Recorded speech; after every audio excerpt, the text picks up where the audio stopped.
Le riche se plaint de ne pas avoir la santé. Celui qui est malade peut être amené à se plaindre de ne pas avoir la richesse.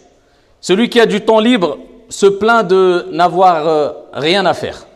Et celui qui n'a pas de temps libre se plaint de ne pas avoir de temps libre. Et la liste est longue. Celui qui a des parents, quelquefois se plaint de ses parents. Et celui qui n'a pas de parents rêverait d'avoir des parents, ne serait-ce qu'un père ou une mère. Celui qui a des enfants se plaint d'avoir des enfants et celui qui n'a pas d'enfants rêverait d'avoir juste un enfant. Et la liste est longue. Et si on disait quelquefois, au moins une fois, sincèrement, de façon vraiment profonde et avec méditation, avec la plus profonde et grande des sincérités possibles, Alhamdulillah. Comme a dit Ibn Abbas, Alhamdulillah, kalimatu kulli shakir. C'est la parole de toute personne reconnaissante. Et les reconnaissants sont aimés par Allah. Les ingrats sont détestés par Dieu. Les reconnaissants, Dieu fait accroître ses bienfaits en leur faveur. Les ingrats, Allah fait disparaître les bienfaits en leur faveur. Allah Jalla wa Ala nous rappelle cela dans le Coran quand il dit « La in shakartum, la azidannakum. Wa la in kafartum, inna adhabi la shadid. » Si vous êtes reconnaissant, vous me dites merci. Vous êtes reconnaissant avec la parole, avec le cœur, mais aussi à travers votre comportement, je vous en rajouterai des bienfaits. Tu as la santé, tu dis Alhamdulillah, tu es sincère, tu es reconnaissant vis-à-vis d'Allah à travers ta santé, que tu mets au service du bien, Dieu te rajoutera de la bonne santé. Pareil pour l'argent, pareil pour les bienfaits, pareil pour la famille, pareil pour tout le reste. Allah il dit Inna adhabi la shadid. Mon châtiment est terrible pour qui? Ceux qui sont ingrats, ils se plaignent tout le temps, ils ne sont pas reconnaissants, ils sont ingrats. Ils n'ont pas ce qu'on appelle al-qana'a, al-rida. Ils ne sont jamais satisfaits, c'est-à-dire ils ne sont jamais rassasiés. Et ça, c'est une des plus graves et des plus répandues des maladies. L'insatisfaction. On n'est pas satisfait ou quelquefois même on peut être, entre guillemets, des éternels insatisfaits. Jamais content. On veut toujours autre chose. On veut toujours plus. On n'est jamais rassasié, wal'iyadhu billah. On n'est pas touché par ce bienfait qui est al-qana'a, la suffisance. Je me suffis de ce que Dieu m'a donné, Allah subhanahu wa ta'ala. Et vous savez, ça crée quoi ça? Le fait de ne jamais être content, jamais être satisfait, toujours en vouloir plus. De l'argent, je veux plus. J'ai une voiture, je veux une meilleure voiture.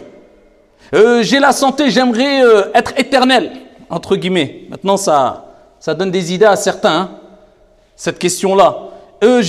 On n'est jamais satisfait, jamais content. Vous savez ce que ça provoque? Ça provoque le stress. Ça provoque l'angoisse. Ça provoque des dépressions. Plus que cela, ça provoque des suicides. C'est pour cela qu'on entend quelquefois des riches, des millionnaires, non, des milliardaires qui se sont suicidés. Ils sont malheureux. Ils sont tristes. Des stars, de manière apparente, hein, on les croit heureux. Parce qu'à travers quelques clichés, quelques photos, quelques vidéos, on dit « Oh, ils ont la vie magnifique !» Non, mais ça a duré 3 secondes, la photo. La photo, elle est figée, elle n'a pas de vie, la photo. Non, va voir sa vie. Va voir 24 heures. Va voir 48 heures. Va voir juste 8 heures de sa vie. Et tu verras que peut-être cette personne-là, peut-être cette personne-là, si elle n'est pas reconnaissante, elle n'est pas sur les rails, sur le droit chemin, wallahi, peut-être qu'elle ne peut même pas goûter au bienfait inestimable qui est le repos, dormir tranquillement.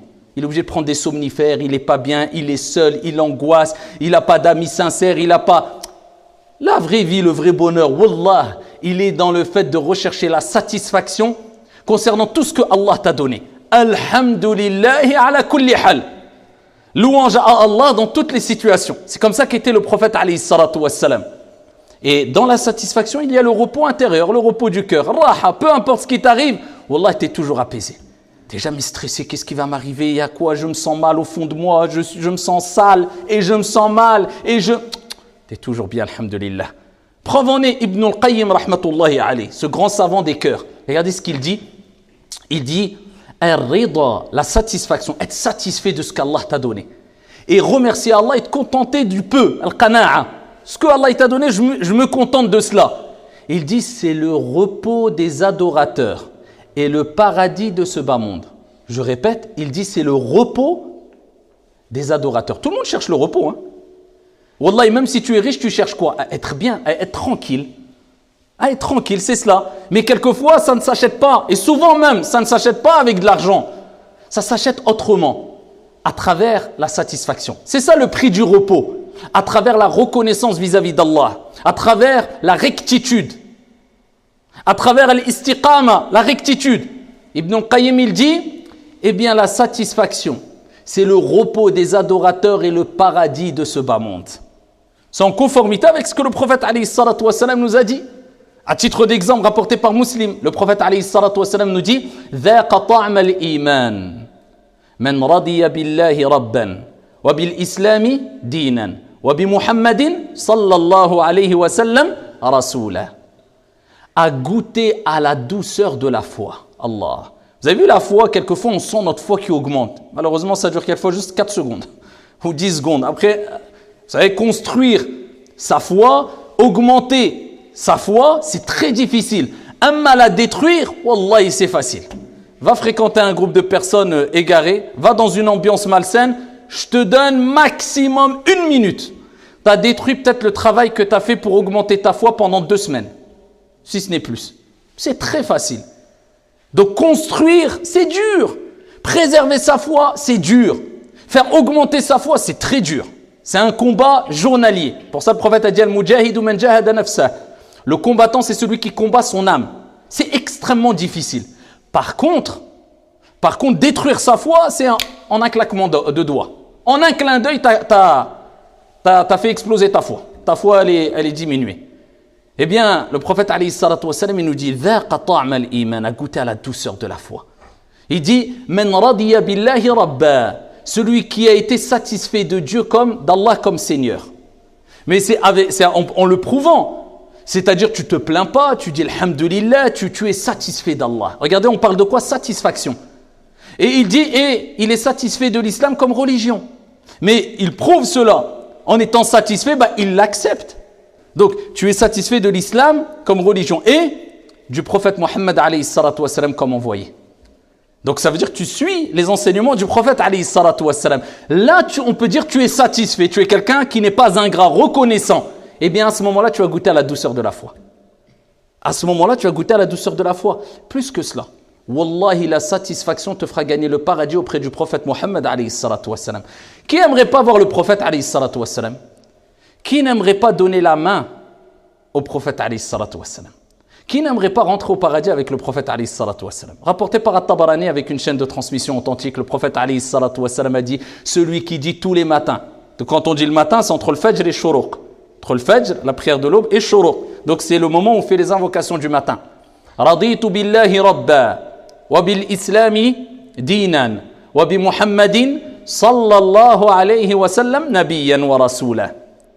Celui qui dit cela tous les matins, je suis satisfait d'Allah comme Seigneur, et de l'islam comme religion, et de Muhammad alayhi salatu wassalam comme prophète et envoyé. Eh bien, le prophète a dit, je garantis que je le prendrai par la main et je le ferai rentrer au paradis. Alayhi salatu wassalam. Celui qui le dit tous les matins, mais avec sincérité, et qui vit avec ces paroles-là. Vous voyez, les fruits de la satisfaction sont énormes. Et parmi les plus grands et les meilleurs des fruits de la satisfaction, vous savez c'est quoi? Wallahi, tu seras riche. Mais écoutez bien, tu seras un riche reconnaissant.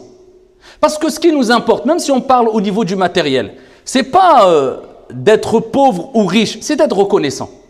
C'est pour cela que tu peux être pauvre et ingrat et détesté par Dieu, et tu peux être riche et reconnaissant et aimé par Allah. Wallahi, peut-être tu verras une personne avec une superbe voiture, il a tout acquis dans le halal, parce qu'Allah est bon, il n'accepte que ce qui est bon. Et il a une belle maison, mais il est reconnaissant vis-à-vis d'Allah, à travers son comportement, sa relation avec Allah. Allah, il met de la bénédiction dans son argent, sa santé, sa famille, et il est aimé par Allah. Et tu verras un autre, pauvre, mais par contre, il est ingrat, il se plaint tout le temps, il est détesté par Dieu. Donc nous, ce qui nous importe, c'est d'être reconnaissant. Mais si tu veux être un riche reconnaissant dans tous les sens du terme, matériellement, financièrement, spirituellement, qu'est-ce qui t'est demandé? Eh bien, d'être satisfait et d'être reconnaissant, sincèrement. Mais la reconnaissance passe par la satisfaction. Il faut que tu sois satisfait, tu sois content. Allah t'a donné quelque chose, tu es content, ça me suffit. Dis un peu ça me suffit. Ouais, mais regarde ma santé, je dois me faire opérer. Ya Abdallah, il y a des gens, ils sont aveugles, ils sourient toute leur vie. Allez, on échange. T'es prêt à échanger? Tu deviens aveugle et l'aveugle prend ta maladie? Ah non, jamais. Eh bien, tais-toi. Dis alhamdoulilah, ça aurait pu être pire. Mais notre problème, c'est quoi? On regarde ceux qui sont mieux que nous.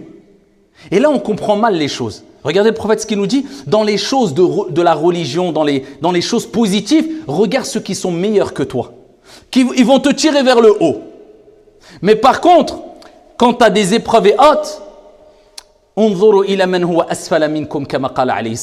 regardez ceux qui sont pires que vous en dessous de vous.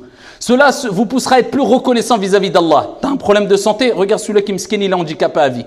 Et ça va vite, hein. Aujourd'hui, tu es en bonne santé. Wallah, un accident, même si tu n'es pas en tort, peut-être tu peux être allongé, handicapé à vie. Wallah, qu'Allah nous en préserve toutes et tous. Et les choses vont vite, mais regarde ceux qui sont pires que toi. Celui qui est en vélo, oh si seulement j'avais une voiture. Celui qui avait une voiture, oh seulement j'avais une plus belle voiture. Celui qui a une belle voiture, oh seulement si j'avais un jet privé. Celui qui a un jet privé, oh seulement tu veux aller où sur Mars? Une fusée? Oh calme-toi un peu, akhi. Oh, alhamdoulilah. Alors que tu veux quoi? Tu veux le Jannah ici-bas? Le paradis c'est après, hein? C'est pas maintenant le paradis. Même si tu as une belle voiture, elle va finir à la casse. Même si tu es beau, tu vas vieillir, tu vas finir à quatre pattes. Tu chercheras peut-être même quelqu'un qui s'occupe de toi, akramakumullah, pour tes besoins et autres. Hein? C'est comme ça la vie. Le paradis, 33 ans éternels, c'est pas là. C'est en haut. Et le prophète a dit Inna sil'atallahi ghaliya, la marchandise d'Allah, elle est chère. Elle est chère et on l'achète avec quoi? Pas avec de l'argent, pas avec le mauvais comportement, avec une relation saine avec Allah subhanahu wa ta'ala propre. Sinon, c'est trop facile. Et c'est pareil pour tout le monde, que tu as 16 ans, 17 ans, 25 ans, 35 ans, voilà, c'est comme ça, c'est le même tarif pour tout le monde. Il faut travailler si on veut. Tout travail mérite salaire. Al-jaza'u min jinsil amal. La récompense dépend de quoi? Du fruit, de l'origine des actions. Eh bien, ici, ce qui nous est demandé, eh bien, c'est d'être reconnaissant, en étant satisfait. Et c'est pour ça, le prophète alayhi salatu wa sallam a dit Irda bima qasama Allahu lak takun aghna an-nas. Sois satisfait de ce que Allah t'a donné, tu seras le plus riche des gens.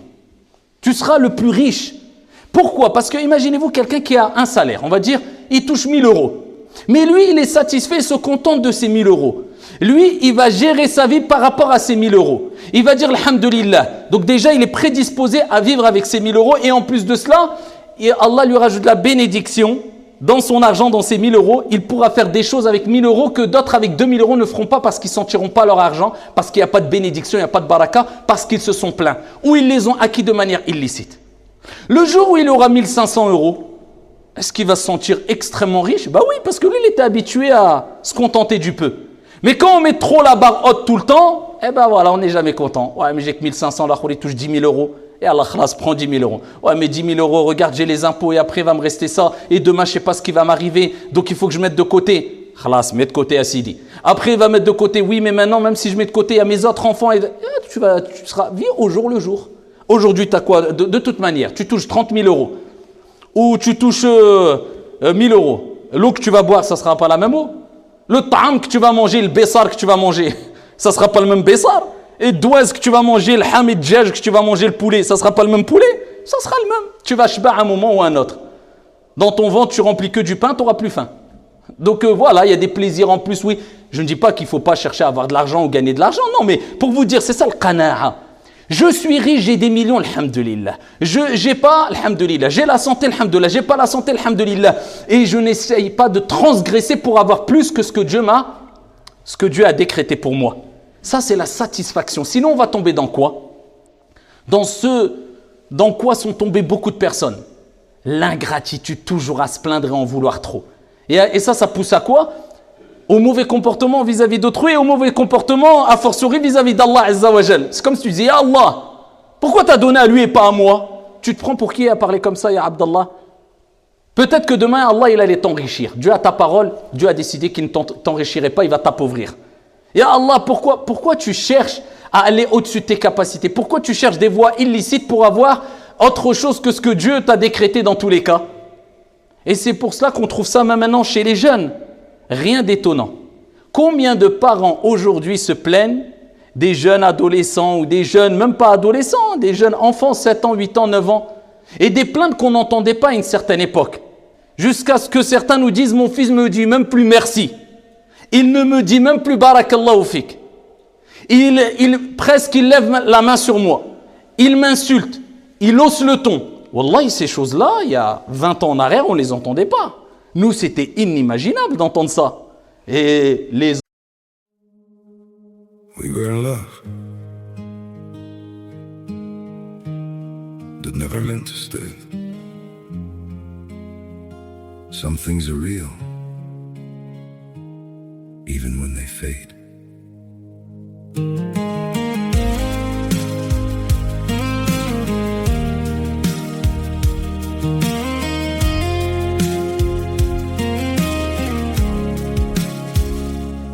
I used to think if we kept holding on, we could bend the truth somehow. But love can't fight what's pulling us apart, and it's breaking us down now.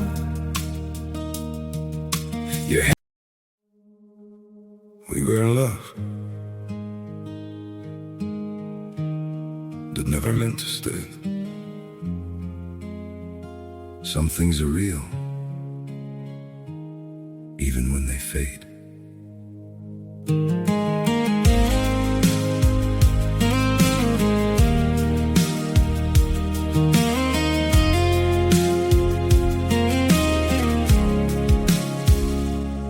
I used to think if we kept holding on, we could bend the truth somehow. But love can't fight what's pulling us apart, and it's breaking us down now.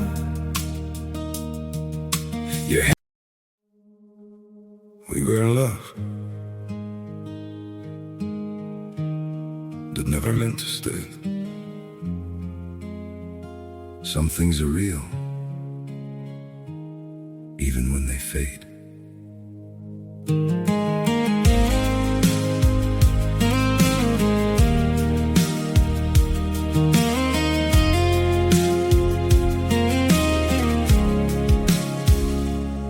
I used to think if we kept holding on, we could bend the truth somehow. But love can't fight what's pulling us apart, and it's breaking us down now. Les anciens, bien qu'on n'est pas très très vieux, mais le diront. C'était le respect total. Peu importe l'état dans lequel tu étais, eh bien dans tous les cas, la relation avec les parents, c'est je lui embrasse la tête quand je le salue. Le respect que j'avais vis-à-vis de lui et la compassion et l'empathie étaient énormes. Toujours les gens se disaient à l'époque, les jeunes, Mskin, j'ose même pas demander de l'argent à mon père. Mskin, tout ce qu'il fait pour moi. Ma mère, Mskina, tout ce qu'elle fait pour moi. C'était sacré, les parents. Et aujourd'hui, on entend, c'est répandu. Les parents n'en peuvent plus. Il n'est jamais content. Pourquoi? Parce que c'est des insatisfaits. Parce que c'est des pourris gâtés. Parce qu'il n'y a plus de qana'a. Pour eux, c'est quelque chose normalement d'acquis, de banal, de normal. Le fait que tu sois à leur service et que tu leur achètes des choses et que tu les ramènes en vacances. C'est normal. Presque c'est un dû. C'est comme s'ils disaient, c'est ton devoir. C'est mon droit sur toi. Les balances s'inversent. Subhanallah. À cause de quoi, billahi alaykum? Eh bien, les enfants ne donnent plus d'importance à ce qu'ils ont. Quand on dit pourri gâté comme un enfant à qui tu achètes toujours des cadeaux, il ne donne pas d'importance au cadeau. Même si tu lui achètes un autre cadeau, ouais, bon bref, je préférais l'autre. Mais nous, à une certaine époque, nos parents n'avaient pas peut-être les moyens qu'on a maintenant. Il n'y avait pas les moyens qu'il y a maintenant. Il n'y avait pas la même mentalité, il n'y avait pas le confort et la sécurité, la facilité qu'il y a maintenant aujourd'hui. Et avec cela, même si on ne passait pas des vacances comme on passe aujourd'hui, même si on n'avait pas autant de choses que les enfants et les jeunes ont aujourd'hui, mais le peu qu'ils nous donnaient, on donnait de l'importance, on donnait de la valeur à cette chose-là. Et on est reconnaissant vis-à-vis de ces petites choses jusqu'à ce qu'on ait marqué dans nos esprits jusqu'aujourd'hui quand ils nous ont acheté juste une certaine paire de baskets de marque ou un cadeau spécifique. Et on ne l'oublie pas et on dit « Mskin, mon père, Mskin à ma mère ». Maintenant, il a tellement eu le gosse, il dit « Quoi ? Ah d'accord, ouais, merci. » À peine. Bzzz, tu lui as enlevé de la bouche. Où est passé al-ihtiram, le respect? Où est passé l'empathie? Où est passé la compassion? Le fait qu'ils sacrifient tout pour qu'ils soient les meilleurs. Pourquoi? La banalisation, plus de reconnaissance, plus de satisfaction. Et alors, c'est normal. Et ça, c'est extrêmement grave. Pourquoi? Parce qu'Allah déteste les ingrats.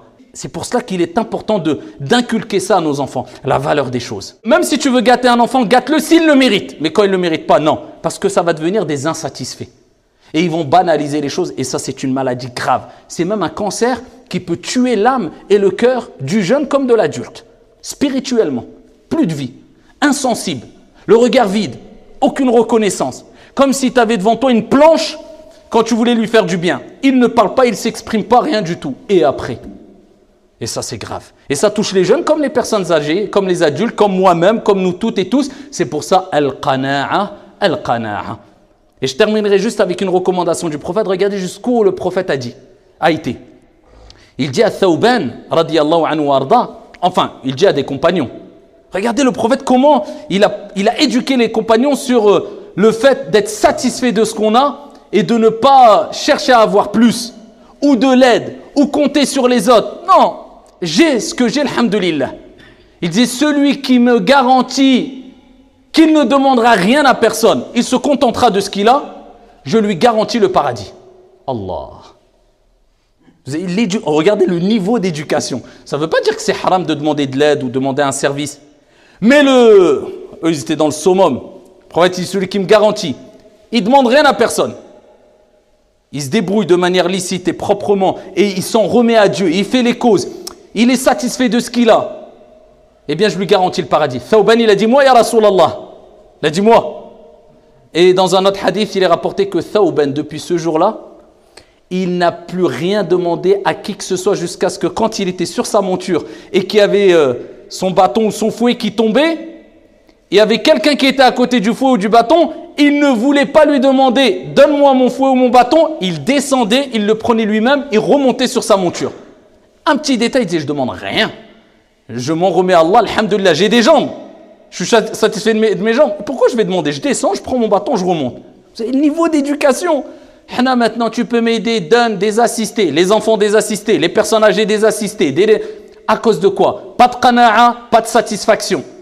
Vous avez vu les conséquences d'être insatisfait, d'avoir un manque de reconnaissance? On dépend des gens, on se plaint, on angoisse, on stresse, etc., etc. Et la liste est longue. Et tout cela, eh bien, on peut le résumer à travers le fait, pour se débarrasser de ces mots, sois satisfait d'Allah, sois reconnaissant à travers ta langue, tes actions. Tu as une bonne santé, sois reconnaissant comment? En mettant ta santé au service du bien. Ta langue, en mettant ta langue au service du bien. Ton argent, en mettant ton argent au service du bien. Et etc., etc., etc. En tout cas, qu'Allah subhanahu wa ta'ala nous fasse de nous des personnes reconnaissantes, qui sont satisfaits de tout ce qu'Allah nous a donné et qui disent sincèrement, dès qu'il nous arrive quoi que ce soit, Alhamdulillah.